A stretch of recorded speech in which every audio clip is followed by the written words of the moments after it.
Okay, so we're going to add some new flavors to this channel. So what happened today is we got a box of peppers. And the box peppers looks like this. Okay, so you can think of it like your local CSA or whatever that's called, where you just get like random food. And that shows up. And you think this is a lot of peppers? I think this is a lot of peppers, right? Look at all these peppers. There's like a bunch in here. Yeah, there's a lot. But that's just some, because I've already cored a lot of the peppers, and we got a lot of peppers, you guys. So we're trying to figure out what to do with this. And one of the things you can do with peppers is literally just to bake them, and they're fantastic. What happens essentially is that they caramelize. And when they're caramelized, they become really sweet, and yet they still have their little bit of a peppery kind of flavor. So that's what we're going to do. We're going to cut out the cores, and we're just going to season them and put them in the pan and cook them in the oven. So right now I'm just cutting around the core where the stem is. And what I'm trying to do is pull out this little thing with all the seeds. I'm trying to get rid of that and then shake out some seeds. But I actually want to keep as much of these peppers, don't have them so much, but there's like these little yellow or white veins inside. I want to keep those because those actually help you digest the pepper. So did you know? And here, I'll do it with a green pepper. You might be able to see better. Yeah. And green pepper. Yeah.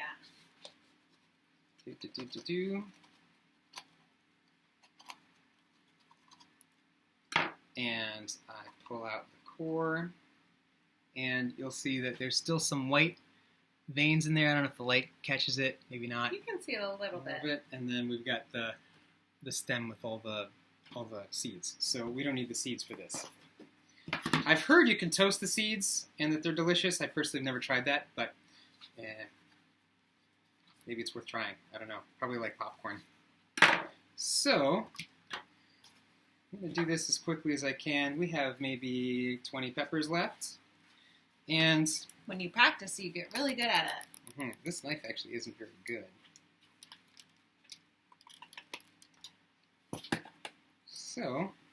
So the goal here is the simplicity. And I think with cooking there's kind of there's several interesting challenges you can make for yourself. But two of them are this. One is just cook whatever you have on hand. You know, so if you get a CSA box or whatever, that's great because you're supporting local farmers, and also it gives you an interesting challenge of learning how to cook. I think you learn how to cook much better.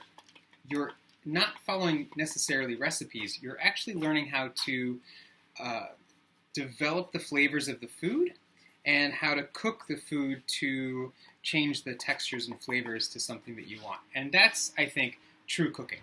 If you're following a recipe, then you're sort of just following a script. You don't know what's happening. You're locked into the ingredients that the recipe says, and you don't understand why. And so if you go off script a little bit, you can expand your skills quite a bit.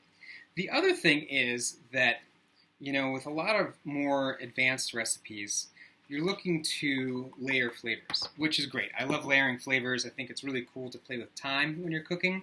So for instance, I like to make truffles where you have 2 or 3 or maybe 4 flavors that unlock over time. You start out with something that's maybe like really salty, and then it becomes really sour, and then it becomes really spicy, right? So if you're listening to the flavor of the food, if you're really eating it and you're paying attention to what's happening with the food, you have an experience of the flavor. You hit these different notes, right?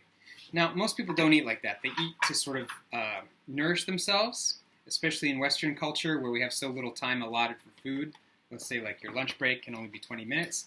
Well, you're not really going to have time to appreciate the flavor of the food. So that's not really a point in layering the flavors like that, unless you have somebody who's a real foodie and they get what's going on. So another philosophy that you can approach with the food, and I think it really expands your skills, is to focus on one flavor. Let's say peppers. How can we get this pepper to taste as good as it can possibly taste? Now, you know, you can eat it as a salad, which by the way in Greek means in salt, salati. And that tastes good. It's really peppery. It's really bright. You need salt, maybe some oil, but that's as good as it can get raw, right? Maybe salting it. But when you're roasting it, you can play with the texture and the other flavors. In this case, it's going to sweeten over time. So the question is, how good can we get just this pepper to taste without any other ingredients? No tomato, no beans, no nothing. Just pepper. Pepper. Oil. Yeah. So when we're roasting, that's Ivy's correct. When you're roasting, you're going to need fat in order to seal in the moisture inside. The goal of roasting in the oven is basically we seal it in oil, and then the moisture that's inside the pepper naturally is going to boil and break down the fibers, and it's going to start caramelizing the sugars, and so it can actually can become very soft, very sweet. And if we don't put it in oil, what's going to happen is it's going to dehydrate. So we don't want that. We want to preserve the natural flavors of the pepper, and we want it to be as moist as possible when it's done. So we're going to coat it in oil. Now, the other thing we need is salt, because peppers don't have a lot of salt, and salt is what transports flavor, especially when there's fat involved. So fat and salt, your tongue loves it. So oil and salt is going to really bring out the existing flavors of this pepper. And we can estimate before we even cook it how much salt to use, because we can put this in oil and salt, and we can bite into it, and if it tastes good, well, then we're on the right track. We're just going to be caramelizing it after that. So we're going to be cooking all these peppers, just the peppers, no other ingredients, just salt and oil, to try to maximize the natural flavor of the pepper and make it as sweet and bright as we possibly can. And the result will be something like this. This is a roasted pepper. You can see it's like really delicate. It's got its skin still, but it's soft on the inside. It's got oil, and this has a beautiful flavor when it's done. It's sweet, it's peppery, it's soft, it melts in your mouth. It's quite good.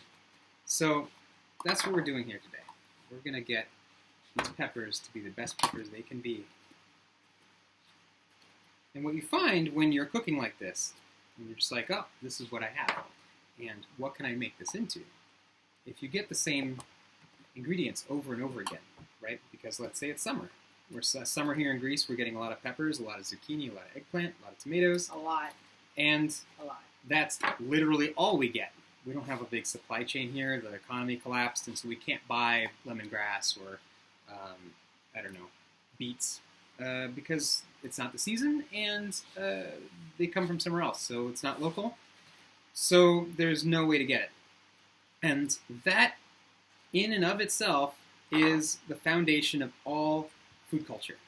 If you go back in time, before people were, had airplanes and ships and things like that to trade goods, they relied heavily on what grew locally. I mean, you could get stuff, there's the Silk Road and stuff. People could get other things, but they were expensive and maybe dried or whatever. They weren't fresh. So if they wanted to cook something, they basically had to use what was growing out and about, in their backyard, on the farm, in the streets, wherever it happened to be growing. And that's where you go like, shit, we have peppers again. We have boxes of peppers. What are we going to do with all these peppers? Well, if you put it in sauce, you have pasta sauce. If you put it on a pizza, you get a pizza. If you put it in a soup, you get a soup. If you blend it, you've got a gazpacho. If you eat it fresh with salt and oil, you've got salad. If you roast it, you've got a roast. If you put it with pork on the stove, you've got a stir fry. Suddenly, you've got all of food culture explained by the answer to what are we going to do with all these peppers?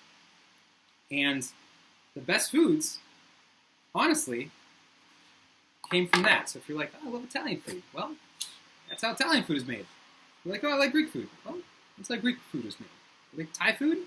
Well, that's how Thai food is made. They said, what? Our blob. Oh, the blob's done. Our pizza blob. We're almost done with these peppers. We're cutting them. Good. So the next step will be salt and oil. Okay, 3 left. 3 left. So Okay. my cooking skills improved quite a bit They really have. a few years ago when I came here, and the economy was terrible, and you literally couldn't even find a grocery store that was open. There was no money and no food, just what grew in the streets. Literally, people planted renegade gardens all over the city, and you just had to eat what grew out of the cracks in the sidewalk and out of the parking lots and all that. And I was asking myself every day, what can I cook with these tomatoes? And you get tired of eating Greek salad every day, and eventually you're like, this makes pasta sauce. This makes gazpacho. Yeah. This makes pizza. So there you go. So now we have hands and pans. These are the ones we just did. And these are the ones that we did while you guys weren't looking. Uh-huh. So Same. we're going to transfer some of these to another pan. Oops.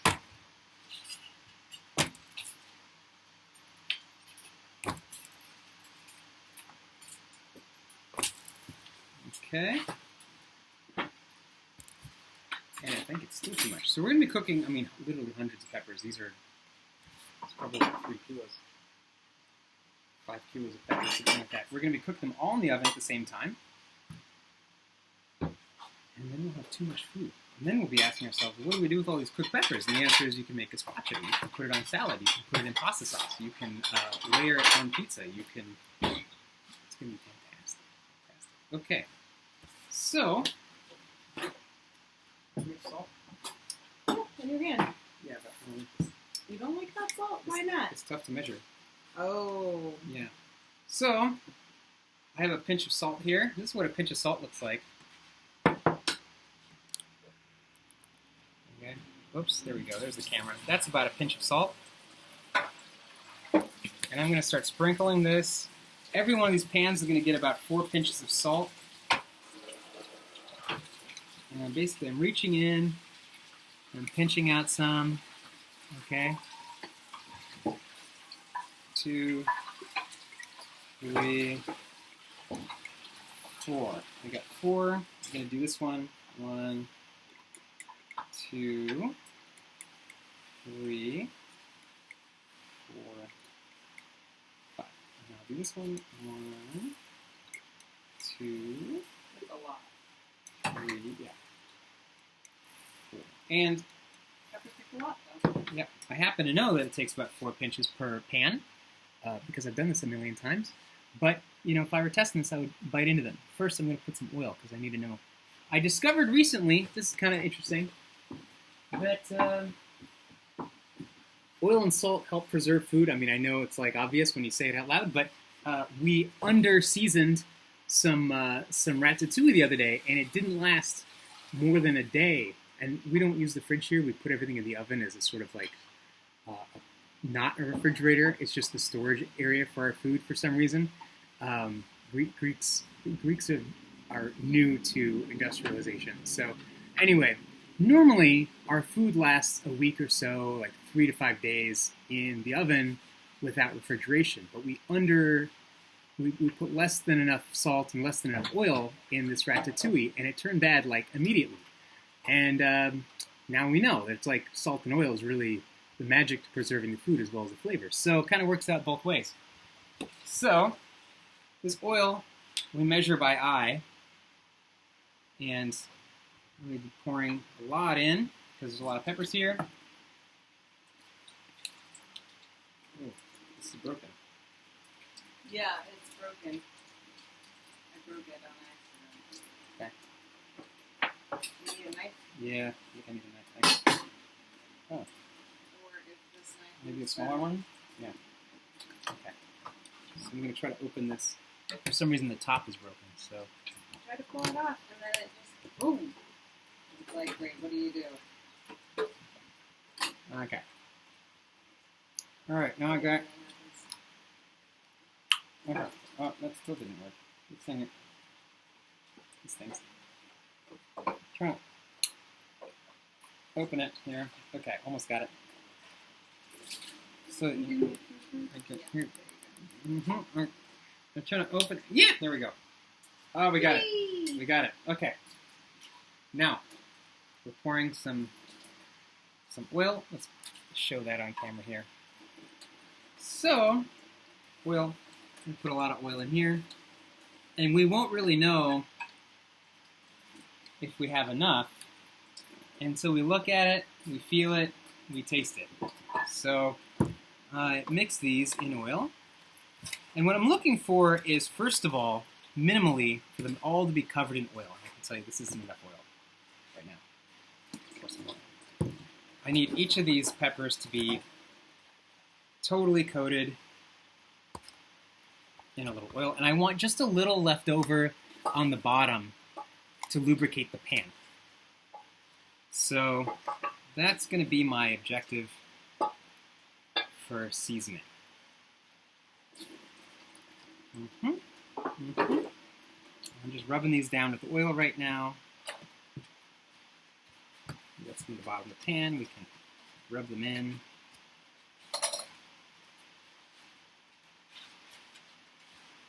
And as I'm coating them with my hands, I'm covering them with the salt that I put on. So I'm doing 2 jobs at once. Okay, we have way too many peppers. Okay, and now it's starting to spread a little bit to the bottom of the pan. So I'm going to try to organize these as well. I don't know if it's possible. I don't think it is. Because I want them to all be exposed to the heat evenly. But maybe it's not possible. I'm seeing there's just a bit of oil in the bottom of the pan, which is perfect. Maybe like just enough to give it a smooth texture. You know, I've read a lot in these recipes. They say, oh, put 2 tablespoons of oil, you know, to lubricate the pan or whatever. And it's a big pet peeve of mine because how the fuck do you cook anything in 2 tablespoons of oil? You can't caramelize anything. Look, here's the thing. The oil is what seals the object in fat, which allows you to cook it. If you don't have it in oil, it's going to dehydrate and burn. So you have to have oil coating your thing. Let's say onions, as an example. You have to have your onions coated in oil in order for them to caramelize. If they're not coated in oil, they're just going to burn. So if someone says, like, put 2 tablespoons of oil and then like half a cup of chopped onions, they're out of their minds. You need to have enough oil to coat the onions. So this is the same thing here. You're not just lubricating the pan. You're cooking these things. So you need to have enough oil to cover them. Lesson of the day. Yeah, I don't know why people do that. So, okay, now this is starting to look good. Okay, we have a surplus of peppers. Mm-hmm. Oh, really? We do? Yeah. Okay, that one's basically done. What's this? Ah! This is a pepper from the garden. Oh my god. That we roasted with some feta cheese in there. Oh my god. Local feta cheese. Yeah, it's goat's milk feta. It's amazing. And that pepper has so much flavor. Yep. Also, check out these tomatoes. Look at the color on that. This is from our garden, and they're unbelievable flavor. Even like this, you can see the eggplant here.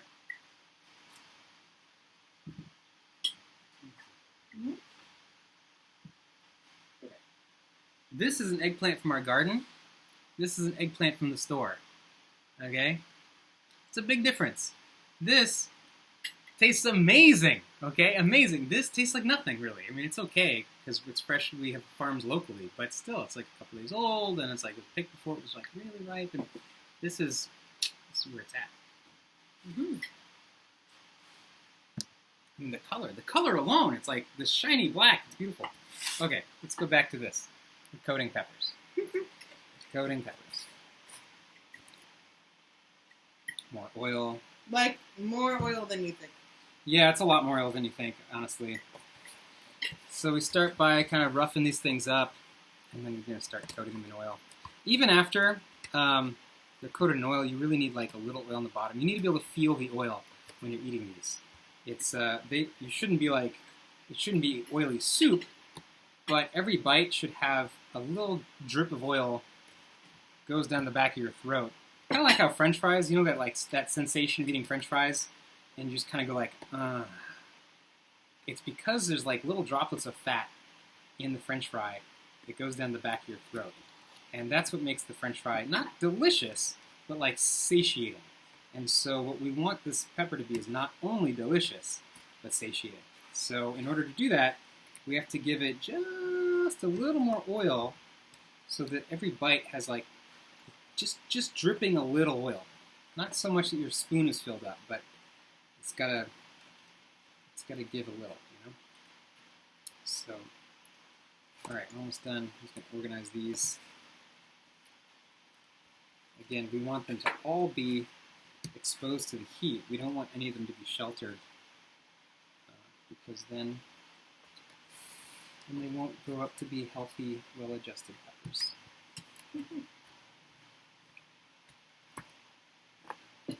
God, we have so many of these. It's unbelievable. I was just celebrating that we didn't have any more peppers for the past, like, 2 days. Mm-hmm. Only 2 days. Sometimes we celebrate things. I think it's good to celebrate, and sometimes it feels like it's premature, but you got to celebrate the little victories, you know? Mm-hmm. The little victories. Yeah. What can we do? What can we do? Look at that. What are you gonna do? What are you gonna do? All right.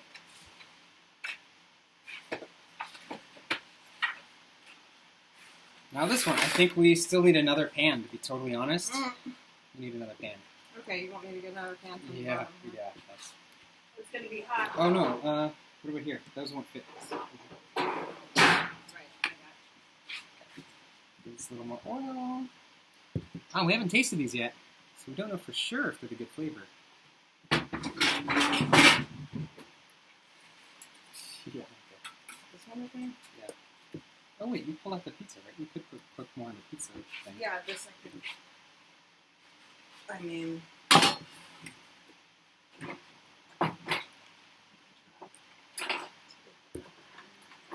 So I worked at a fast food chicken joint for a little while. It was called Lee's Chicken, and it's kind of like a KFC competitor, but it only exists in the American South. And they're okay. They're just like KFC, except they don't have pot pies. And I happen to like pot pies. Okay, I think they're delicious. They're underrated, in my opinion. And also I'm kind of a shit disturber, so I got this job in high school, and before work, when I would go in for my shift, I would pick up the hot pocket or the pot pie from the KFC across the street, right? Because of course it's a highway, so all the fast food joints are right next to each other, and it just drive my boss just absolutely insane because I was buying from the competition. And during my course of that job, I had this kind of wacky coworker. I don't know how to describe this guy. He was a little macho, but also a little bit weird in a lot of ways, and probably the kind of person you can really only find, as an adult working at a fast food restaurant. Just a wacky guy. And he was teaching me at the time how to prepare the chicken legs. Okay, the chicken legs, they're shaped like this basically, and they have skin. The way they're cut, the skin kind of falls back, and you want to present it well from the customer, and they're deep fried, so the skin has to be like nice and crispy. So he was showing me how to like fold the skin back forward on the chicken leg, so that it the skin was all nice and presentable. And I was having trouble doing it. I'm not good at these kinds of things sometimes. I'm slow to pick things up and lazy, kind of, to be honest. And so he's trying to remind me. He's like, "Hey, you gotta fix the skin on the leg." And he told me this thing. He's like, "You gotta do it like you're trying to make it feel good, you know." And that was like, he made a masturbation reference. And so now I never forgot how to put the skin forward on the chicken leg. So that worked. But now I'm doing the same thing with the peppers. You basically want to do the same thing. You want to go like this and make sure the oil is coating the thing. So, we lost one, man down. lost the pepper. We lost the pepper. You mean to rinse it or Yeah. 5-second rule? 5-second rule. It's going fire, kill, plague. Is it the other? And you landed on one side Okay, thanks. All right, just clean that with some more oil. All right, so now, so this is the one I'm going to use? there. No, you're going to use this one. Okay. Okay. So I'm just preparing another pan. I'm just cutting it to make it fit properly. I'm just preparing another pan. I'm going to try to organize these. And this is it. This is the goal here is, oh, let's try one of these here. Let's taste it. So this is salt and oil.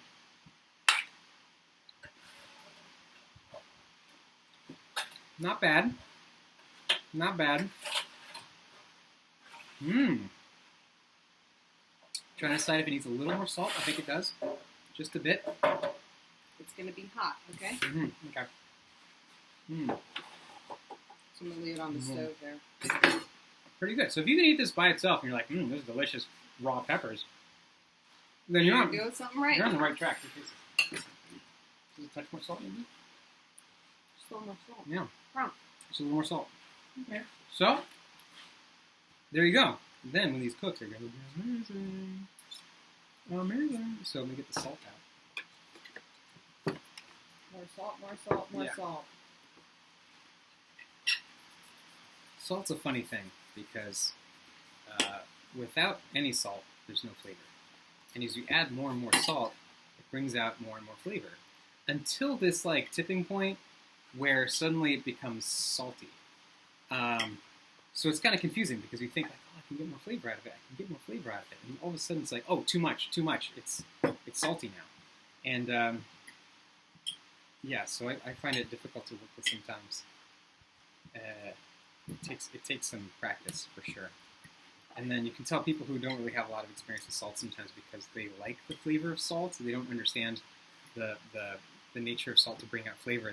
They only understand salt as like, you throw it on top as a garnish, and then you taste the salt. You don't taste the flavor of the food. So people who tend to like just the flavor of salt, I don't think they know how to cook. I think they think of salt as a garnish. Incoming! Sorry. Yeah. Yeah, nice. Is that the pizza? No, that was It's a pepper, right? That was the pepper. Okay.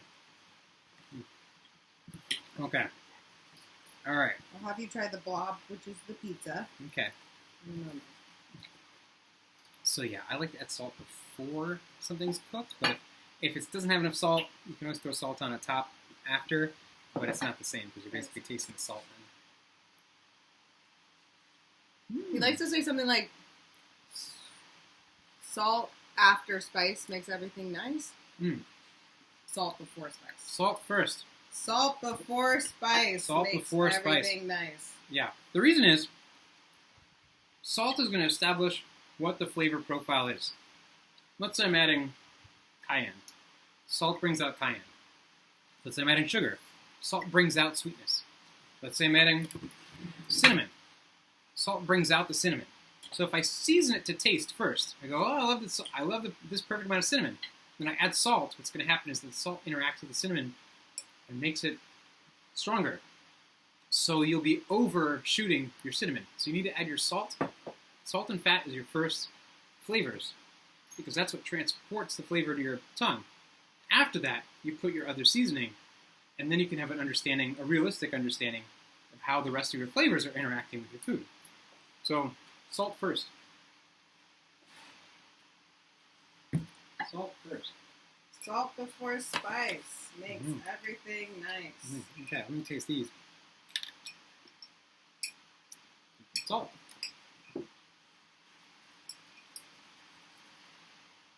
Okay, let's taste one of these. A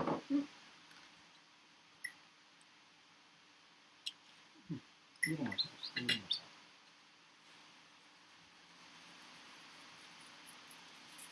Okay, now I'm going to look at the bottom of these pans and I want to make sure that there's some oil. So I'm just going to give it a little more oil because right now it's not quite enough.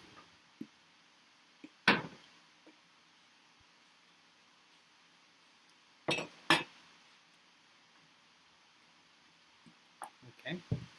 Right. And then this thing from there. Oh. I don't want to burn the bread and stuff. Right. Ivy's preparing another pan for me. Let's try one of these. Oh my god, this is good. This is one.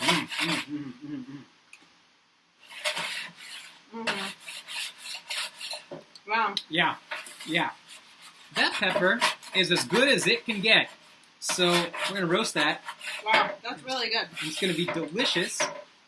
And then, by the way, pasta sauce. Anyway, roasted peppers go great with pasta sauce, tomato sauce.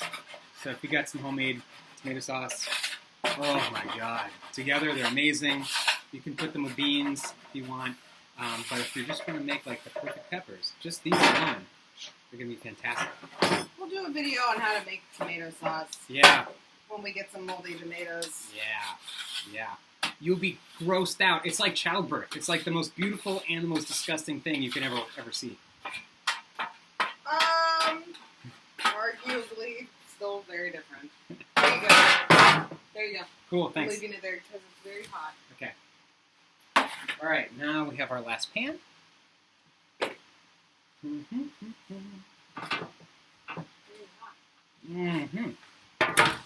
Okay.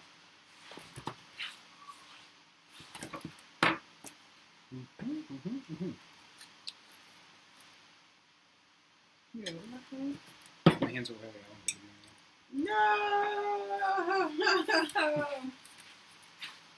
All right, I'm going to put the camera on this so you can see me layering these peppers.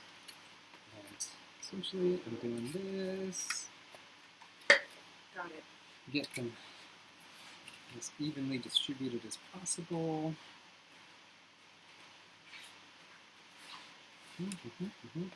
These are called banana peppers, by the way. These are the same peppers that you pickle. The Greek hot peppers. No, it must be those other ones. These are the banana peppers. These are the banana peppers. Yeah, I think it's the same one. I think they're... Banana peppers are smaller, right? Or you just make them as big as you want? I think, yeah, they grow pretty big. Crazy. Must be like the baby eggplant. By the way, we pickled baby eggplant from our garden. It's been really good. Great with salami. Yeah. Okay. This is it. We finally, oh my god, we finally have all these peppers in pans. That's it. We're ready to throw these in the oven now, finally. What's the oven at? 175. 175? Cool. It's probably like 350, 350 Fahrenheit or so. Okay, we dropped one, so we have to clean it. Put it in oil. I need to give this pan a little oil now.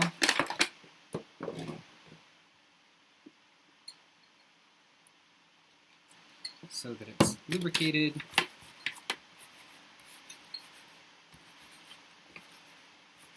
Check on this pan. This has some oil. This has some oil. All right, we're good. We're good. Put this in the oven. Yum. Finger looking good. And let's throw some pepper on it. Why not? The flavor. Pepper on peppers. Delicioso.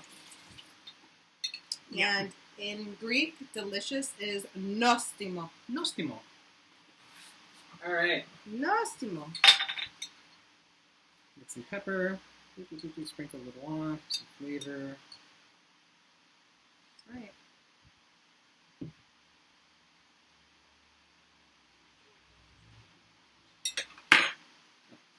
Let's show you guys. I'm shaking some pepper out of my little jar here. And we like to do things by hands because we can get a sense of how much is going on. You get a feel for it as opposed to like a spoon. I've noticed, by the way, I'm cooking in many different kitchens because I go to friends' houses and cook. Every time someone has a different instrument, it dramatically changes my ability to cook. Like if somebody has a salt shaker instead of a salt grinder, let's say, or the grinder is set differently, or they have different size salt. That's it. It makes it like impossible for me to figure out how to cook for them because the measurement changes and my feel for that measurement changes. You know, so it's tough. You just got to know your own kitchen, your own tools, but if you start developing it with your with your fingers, then it's hard to go wrong because your fingers never change, you know? Mm-hmm. How many peppers we have, guys? Oh my How many god. peppers? How long do you think this will last us? Well, what we're gonna do is we're gonna make sure it lasts through the winter. Why? Because we can roast them the way we're gonna roast them, and then we can freeze them in a bag, in a container, whatever you need, whatever you have, so that we can just warm them up in the winter time and have them with our meals. Mm-hmm. So this is also super energy efficient because we're cooking all of these at once. Like normally you cook like for one person and you turn on your stove and it costs just as much electricity to cook for one person as it is to cook for everyone, you know? So This is true. So just throw all these in at the same time. And that is all you need to know about how to make peppers. Roasted peppers. You'll find the finished product on my Instagram, which is in the description below this video. Alice_IN_wanderlunch. And that's it. Bon appetit to you. Bon appetit to us. And we hope that you subscribe to our channel. And we'll see you next time. Bye for now.